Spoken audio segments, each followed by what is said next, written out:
Mukbang to guys. Pauwi ko sa ilalim ng puno. Hello guys. Hello guys. Guys, tuloy na panggit ko. Hello guys.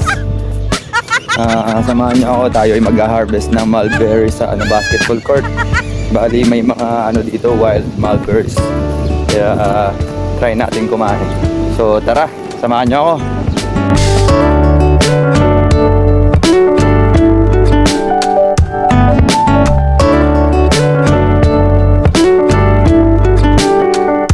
So finally, andito na tayo guys.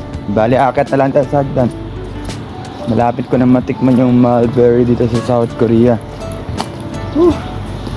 Grabe. Akit sa hagdan. Hindi ako marunong mag-video eh. Sensya na. Yan o. Oh, di ba? Cute naman, di ba? Cute.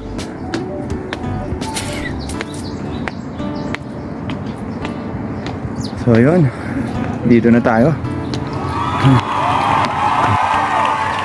Ito yung basketball court guys.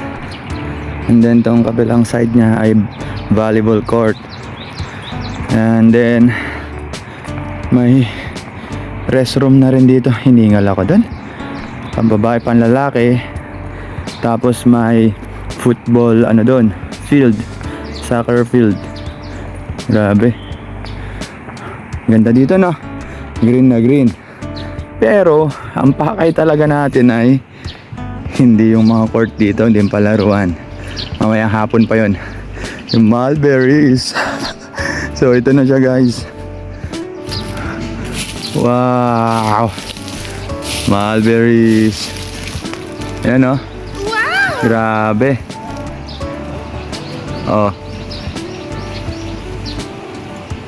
May mga bunga siya guys.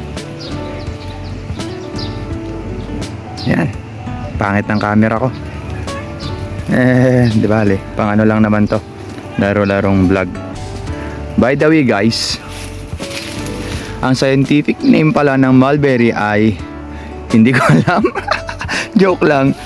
Feeling nature vlogger.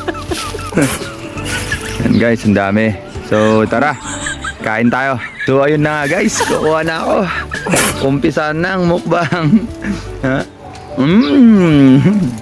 Mulberry mukbang to guys. Ang pauwi ko sa ilalim ng puno. Saan ba?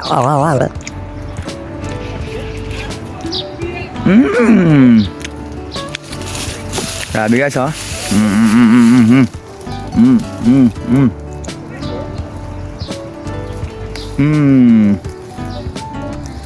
Fresh from the tree. Dito sa bandang taas. Baka makatihan ako rito. Okay lang, at least. Nasubukan kumain ng mulberry dito sa South Korea. Kate. Hindi kumagat sa leg ko. Gunggunam.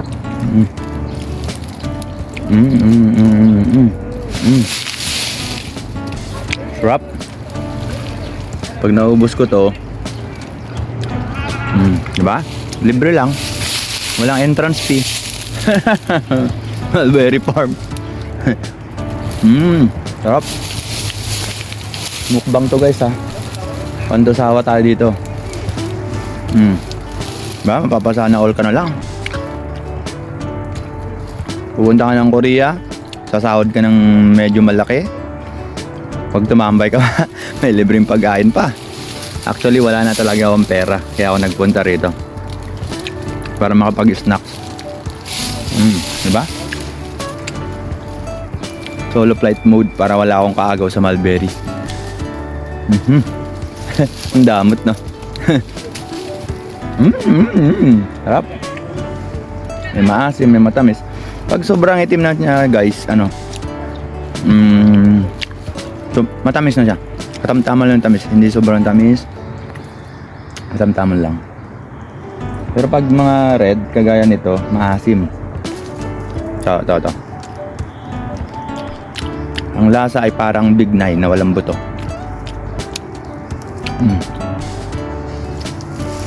Mulberry.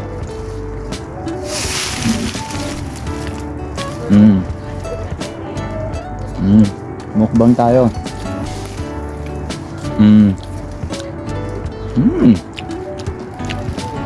So, sa mga gusto magpunta ng South Korea guys, kailangan nyo lang ay maghanap ng school, yung tutorial.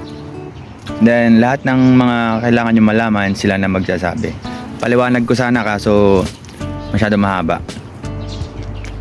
So, ayun. That's for the day. Bye guys. Magmumukbang muna ako rito. Share ko lang. Thank you for watching.